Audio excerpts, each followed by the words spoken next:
But আপনারা ওষুধ খান কিন্তু আপনারা মানে বর্তমানে সীসা দূষণ বাংলাদেশের অন্যতম দুশ্চিন্তার বিষয় হয়ে দাঁড়িয়েছে। এতে ক্ষতিগ্রস্ত বহু মানুষ জানেই না কিভাবে আক্রান্ত হচ্ছেন সীসার কারণে, কিংবা করণীয়ই বাকি। এ বিষয়ে সচেতনতা গড়তে সীসা দূষণ ও স্বাস্থ্য ঝুঁকি শ্রমিকদের সাথে সচেতনতামূলক আলোচনা শীর্ষক সভা আয়োজন করে লাল সবুজ সোসাইটি। বিশ্বাস হয় যে বাতাসের সাথেও একটা ধাতু উঠতে পারে?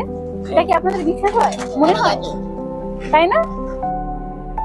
গত ২৬ ডিসেম্বর রাজধানী ঢাকার কেরানীগঞ্জ উপজেলার জিনজিরা এলাকায় সীসা সংশ্লিষ্ট কাজের সঙ্গে যুক্ত প্রায় অর্ধশত শ্রমিককে নিয়ে এ আয়োজন করা হয়। এ উদ্যোগ ইউনিসেফের অর্থায়নে ও climate change and health promotion ইউনিটের সহযোগিতায় বাস্তবায়ন করে যুব নেতৃত্বাধীন স্বেচ্ছাসেবী এই সংগঠনটি।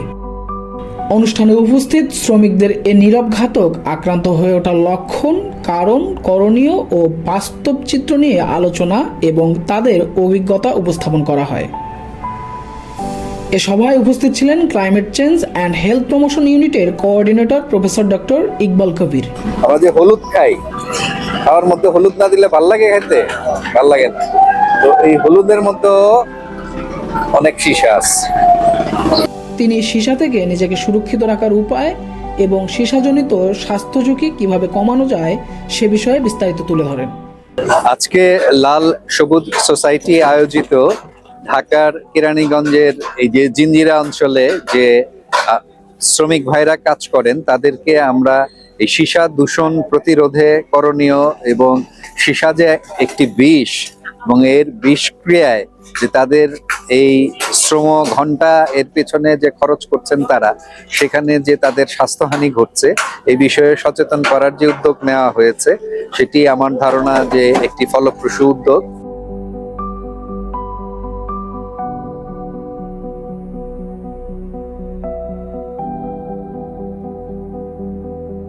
আমার নাম মোহাম্মদ শাহজাহান।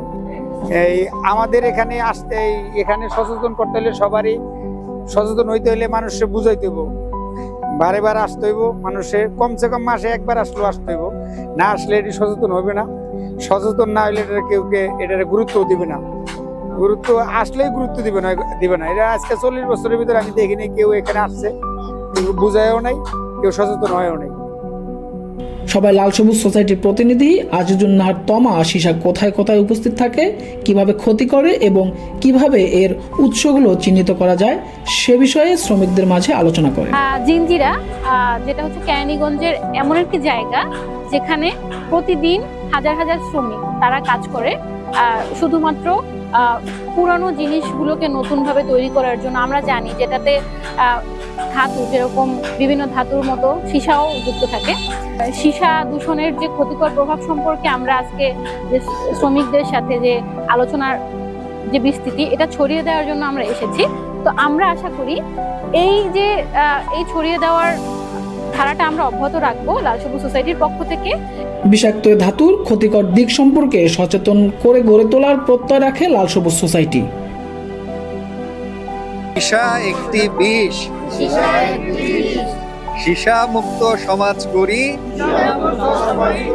সুস্থ জীবন কায়েম করি।